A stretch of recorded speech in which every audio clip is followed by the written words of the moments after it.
అందరికీ నమస్కారం. ఇవాళ ఆదోనిలో కొత్త బస్టాండ్ రోడ్లో కరెంట్ ఆఫీస్ ఎదురుగా కామత్ దంత వైద్యశాల ఓపెన్ చేయడం జరిగింది. మన ప్రియతమ నాయకులు ఎమ్మెల్యే గారు ఇచ్చేసి స్వయంగా దీన్ని ఓపెన్ చేయడం జరిగింది. ఇక్కడ అన్ని అడ్వాన్స్డ్ ట్రీట్మెంట్ జరుగుతాయి. ఓపీజీ అని ఆర్థోపెంటమోగ్రాఫ్ అనే ఎక్స్రే సదుపాయం మనకు క్లినిక్లోనే గలదు. ఇదివరకు మనం డయాగ్నోస్టిక్ సెంటర్లకి రెఫర్ చేయాల్సి వచ్చేది ఎక్స్రే కావాలంటే. అటువంటి ఎక్స్రే సౌకర్యం మన హాస్పిటల్లోనే కలదు. లేజర్ మిషన్తో నొప్పి లేకుండా అతి తక్కువ రక్తస్రావంతో కుట్లు లేకోకుండా సర్జరీలు చేసుకోవచ్చు. ఆ మిషన్ కూడా మనకు అందుబాటులో ఉంది. ఇదివరకట్లాగా మనకు పంటి కొలతలు తీసుకోవడం కోసం మనం అచ్చులు తీసుకునే వాళ్ళం.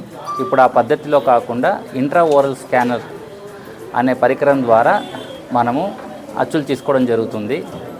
అట్లాగే మనం పేషెంట్ యొక్క ప్రాబ్లమ్స్ని వాళ్ళకి బాగా అర్థమయ్యే విధంగా వాళ్ళ కంటికి చూపించడం కోసం అని చెప్పేసి ఇంట్రా ఓరల్ స్కానర్ సౌకర్యం కూడా ఉంది.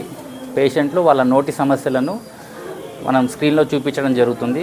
దాని ద్వారా పేషెంట్కి మంచి అవగాహన ఏర్పడుతుంది. సమస్యలు ఎలా ఉన్నాయని చూడగలుగుతాడు.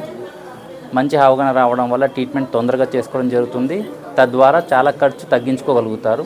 సమస్య చిన్నగా ఉన్నప్పుడే రావడం వల్ల ఖర్చు తక్కువ ఉంటుంది, నొప్పి ఉండదు, మందులు మింగాల్సిన అవసరం కూడా ఉండదు. ఇటువంటి ఆధునిక పరికరాలు ఉన్నటువంటి డెంటల్ ఆసుపత్రి మన ఆదోన్లో ఇది మొట్టమొదటిది. ఈ సదుపాయాన్ని అందరూ ఉపయోగించుకుంటారని కోరుకుంటున్నాను. కామత్ డెంటల్, కొత్త bus stand road, current office ఎదురుగా.